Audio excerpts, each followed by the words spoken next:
Artaxerxes also was the first king to mark the borders of Armenia. We have found the markers. Unfortunately, when we went to Armenia together with NAASR, we did not have time because we did so much, 2,500 miles in something like 3 weeks, going from Karabagh to Georgia to everything else. We didn't have time to go to the museum. God willing, if we go next time to the Museum of History of Yerevan, and you will see the markers that were found in Lake Sevan, etc. Markers that Artaxerxes put, saying, this is border 1 of Armenia, that's border 2 of Armenia. They had markers. So Armenia became a recognized country. Rome facilitated it. But of course, very soon after, Rome had problems inside the Republic. And the Parthians took advantage of these problems, not liking to see Armenia being friendly with Rome. They forced the Armenian king, no longer Artaxerxes I, but his son Artavasd and his son Tigran I to submit to Parthia and to send hostages to the Iranian capital. Hostages were very common in those days. Romans had them, everybody had them. In order for daddy to behave, you took the firstborn son as a hostage. If Armenia didn't behave, the firstborn was in the Iranian capital, he would be decapitated. Very simple, this was done, Rome did it, other people did it, so it's not Eastern barbarians who did it. Rome, the West, did it too. It was the way to keep the dynasty in check. So Armenia had no choice but to hand over hostages to the new capital of Parthia, Ctesiphon, which today is outside of Baghdad. Tigran II was the son of Tigran I. He was kept as a hostage in the Persian court until the year 95 BC. When his father, Tigran I, died, the Iranians told Tigran, this is the second, you can go home. Now he's 45 years old, which is another very rare occurrence. The longevity in this group is very rare, for at that time we didn't have this kind of longevity. I know Armenians, they say we live long, but this was very rare. 45 years old, they allowed Tigran to buy his freedom, but in exchange, he had to hand the Iranians 70 valleys in Armenia. The valleys are in Atropatene.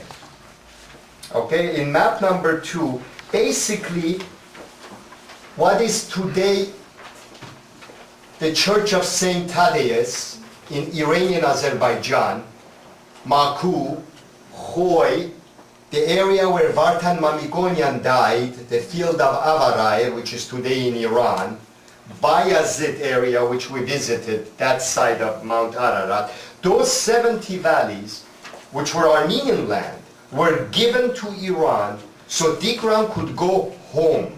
He went home, he placed the crown of his father on his head, in the same place that later he built his second capital, Tigran, okay, which we visited.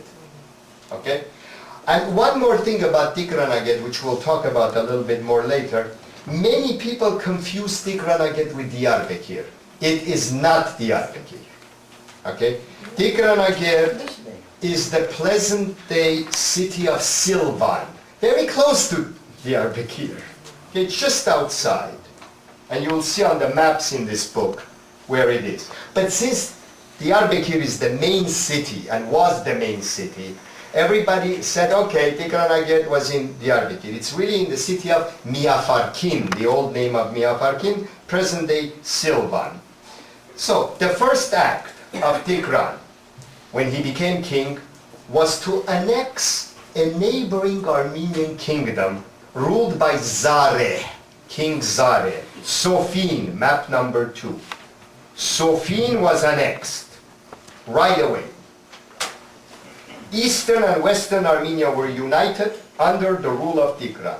Unfortunately, he could not take the third Armenia, which is known as Pokerhaik, Lesser Armenia, or Armenia Minor. Look at map number 2. Why? because by the time Tigran comes back and gets into power, that area was taken by Pontus. As you can see, it's part of Pontus. So there were really three Armenian areas. Greater Armenia, Metzhaik, which you have on the map, Sofin, or Zopk, sometimes known as Zopk, and Little Armenia, or Armenia Minor, or Lesser Armenia. So Tigran united the two, and the next thing he did, to secure his flank from the west, he married the daughter of the king of Pontus, Cleopatra. Now this is not Elizabeth Taylor Cleopatra, this is another Cleopatra. There were many Cleopatras. Cleopatra was a very common name. Okay? That Cleopatra is another 50 years in coming. So she couldn't have been possible. She would have been 89 years old. So, the king of Pontus is Mithridates VI, Eupator. They made the alliance. This marriage was an alliance. And that doesn't mean Tigran only had one wife. Okay, Tigran had a harem. That's another thing we have to forget. Tigran was not Christian. This is 95 BC. Okay, I know in your mind Tigran is a Christian boy with a wife and a nice family, and they have dinner together. That is not the case. Okay? It's not your fault, because he's our greatest king, and we attribute Armenian national characteristics to a person who probably didn't even speak Armenian much in court. The language of the court was Greek. All the correspondence was either Greek or Persian.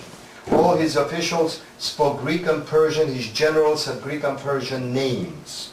Now, to think of him as a present-day modern Armenian is wrong. That doesn't mean he's bad. He was the emperor of his time. He had a harem, and you will see in a few minutes he did a lot of things that today we would say, wow, how could he do that? He killed 3 of his 4 boys. Okay? But there's a reason for it. You'll say, not because he was crazy. So, once the alliance was set, Tigran feels secure from this side. He attacks Iran, not only takes the 70 valleys back, but takes the entire region of Adiabene. Not only Atropatene, but Adiabene, map number 2. So suddenly Greater Armenia, look at the distance, all of Atropatene, which is the Iranian Azerbaijan today, not the Republic of Azerbaijan, but the Iranian Azerbaijan, plus all of Adiabene was taken. Mithridates, in the meantime, attacks Cappadocia.